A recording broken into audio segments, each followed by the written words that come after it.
واذكر أخا عاد إذ أنذر قومه بالأحقاف وقد خلت النذر من بين يديه ومن خلفه ألا تعبدوا إلا الله إني أخاف عليكم عذاب يوم عظيم قالوا أجئتنا لتأفكنا عن آلهتنا فأتنا بما تعدنا إن كنت من الصادقين قال إنما العلم عند الله وأبلغكم ما أرسلت به ولكني أراكم قوما تجهلون فلما رأوه عارضا مستقبل أوديتهم قالوا هذا عارض ممطرنا بل هو ما استعجلتم به ريح فيها عذاب أليم تدمر كل شيء بأمر ربها فأصبحوا لا يرى إلا مساكنهم كذلك نجزي القوم المجرمين ولقد مكناهم في ماء مكناكم فيه وجعلنا لهم سمعا وأبصارا وأفئدة فما أغنى عنهم سمعهم ولا أبصارهم ولا أفئدتهم من شيء إذ كانوا يجحدون بآيات الله وحاق بهم ما كانوا به يستهزئون. आद जमातीचे बांधव हूद यांचाही उल्लेख करा, जेव्हा त्यांनी आपल्या जमातीला रेगिस्तानच्या अजाबचं भय दाखवलं. या आद जमातीच्या पुढे मागे सतत पैगंबर येत राहिले आणि हा संदेश देत राहिले की अल्लाहशिवाय दुसऱ्या कुणाची उपासना करू नका.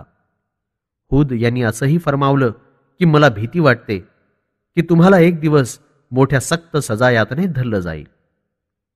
जमातीचे लोक उत्तर देताना म्हणाले की हे काय बोलत आहात? काय तुम्ही आम्हाला आमच्या उपास्यांपासून फिरवू इच्छिता? बरं तर ज्याची धमकी देत आहात तो अजाब, सजा, प्रकोप लवकर घेऊन या जर तुम्ही सच्चे असाल. उत्तर देताना पैगंबर म्हणाले की अजाब केव्हा येईल याचं ज्ञान तर फक्त अल्लाहलाच आहे. जो संदेश तुमच्यापर्यंत पोहोचवण्याची माझी जबाबदारी होती तो मी पोहोचवला, परंतु मी पाहिलं की खरोखर तुम्ही अज्ञानी आणि मूर्ख जमातीचे लोक आहात. मग जेव्हा त्यांनी पाहिलं की घनघोर ढग यांच्या वादी मैदानात पसरले आहेत, तेव्हा म्हणाले की वा, हे तर चांगल्या पावसाचं निशाण आलं की आमच्यावर भरपूर पाऊस पडेल.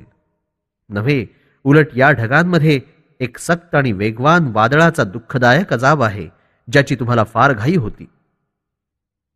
आपल्या पालनकर्त्याच्या आदेशानं प्रत्येक वस्तूची नासधूस करून टाकावी, हेच या वादळाचं काम होतं.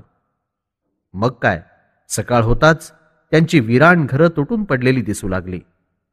अशा प्रकारे ही अपराधी जमात आमच्या प्रकोपानं घेरली जाऊन आपल्या परिणामास पोचवली गेली आणि आम्ही त्यांना जसं सामर्थ्य दिलं होतं तसं आतापर्यंत तुम्हाला दिलं नाही. आम्ही त्यांना कान, डोळे आणि हृदय प्रदान केलं होतं, परंतु हे लोक अल्लाहच्या आयतींमध्ये झगडे काढू लागले, तेव्हा त्यांचे कान, डोळे आणि हृदय त्यांच्या काहीच उपयोगी पडले नाहीत. आणि ज्या अजाबला ते थट्टेमध्ये उडवीत राहिले होते त्यानंच त्यांना घेरून नष्ट करून टाकलं.